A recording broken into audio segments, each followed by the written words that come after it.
chose. On va partir plus de 150 ans en arrière maintenant, retour en 1871, au moment où se déroule la Commune de Paris, 72 jours qui vont profondément marqué l'histoire politique et sociale de la France. Et parmi ces grandes figures, il y a une femme, Louise Michel, féministe, anarchiste, dévouée à la Révolution et dont vous dressez le portrait, Judith Perrignon, dans votre nouveau livre, Notre guerre civile, publié chez Grasset.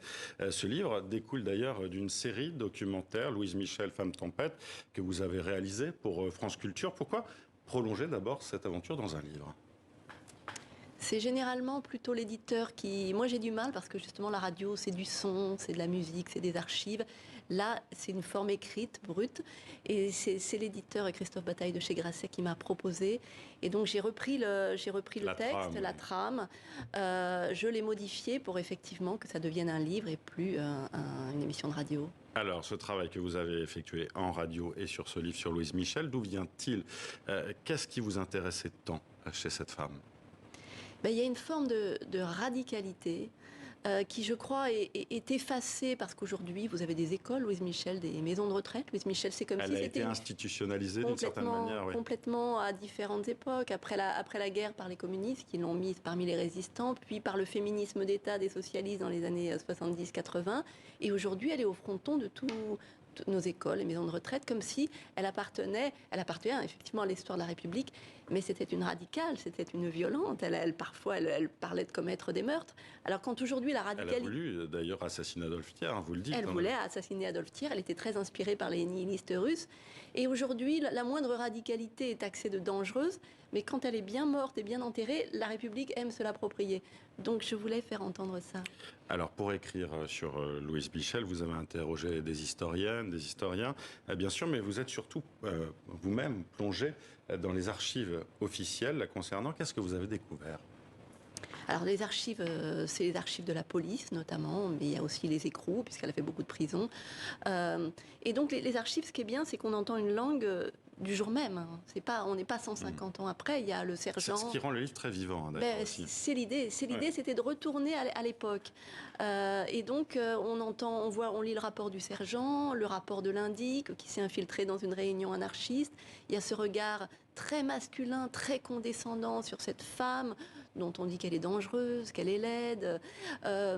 Et donc on voit bien... Il y a les gougnottes aussi, découvre-t-on après. Voilà, enfin on va en finir avec la Vierge Rouge, comme on l'appelle. Terme qui désigne une homosexuelle, voilà. Voilà, c'est ça. On découvre, elle était toujours entourée de femmes et elle a vécu avec des femmes. Donc peut-être elle n'est pas si vierge que ça, notre Louise Michel.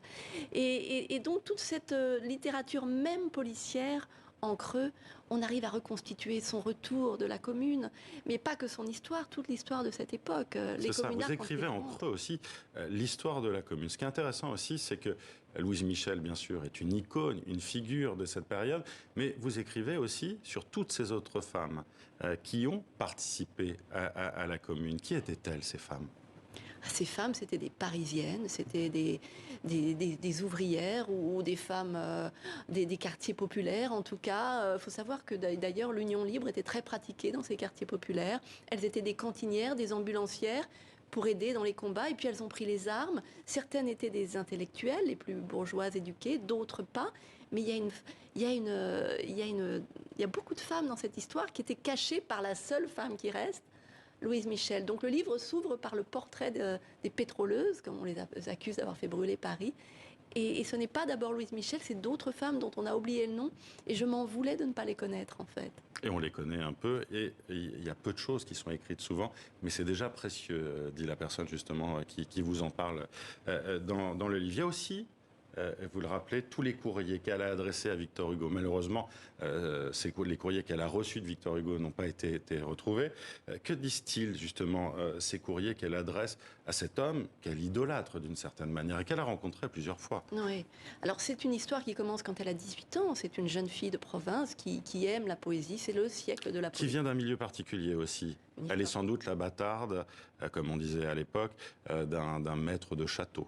Voilà, sa mère est la domestique, une jeune femme analphabète, et elle ne sait pas du père ou du fils qui est son père, en fait. Donc elle est une bâtarde, mais elle porte le nom du maître du château. Et ils vont l'éduquer, ils vont la porter vers la poésie, vers la peinture, vers les arts. Exactement. Donc ce qui crée un gap énorme entre elle et sa mère, par exemple, qui est une...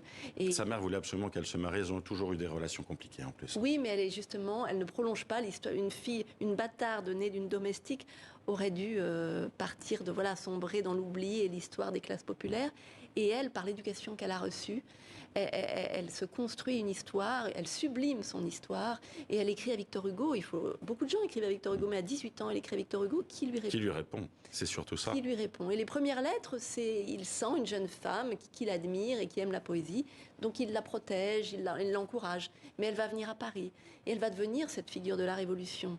Et donc pour moi, entre Victor Hugo et elle, c'est un débat sur la Révolution, parce que Victor Hugo a peur de la Révolution, tout en l'encourageant par les mots, et elle aime la Révolution. Et vous écrivez aussi cette filiation aussi avec 1789 qui arrive à 1871.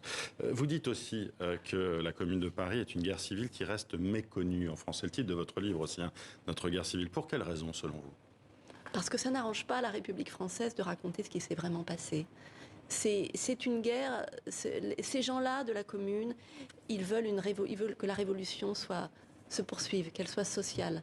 Alors que la bourgeoisie, finalement, née de la Révolution française, s'est installée, s'industrialise, ne veut pas aller plus loin. Et ces classes populaires qui sont dans les grandes villes, il n'y a pas eu de commune qu'à Paris, elles veulent autre chose, elles veulent aller plus loin sur l'égalité. Et c'est pour ça que la commune n'est pas enseignée. C'est une vraie guerre civile dont on a encore des échos aujourd'hui. Et oui, il y a beaucoup de demandes de démocratie directe, comme on l'entend aussi aujourd'hui régulièrement en France. Merci à vous, Judith Perrignon, d'être venue nous présenter votre livre, Notre guerre civile, publié chez Grasset. Merci d'avoir été avec nous. Merci.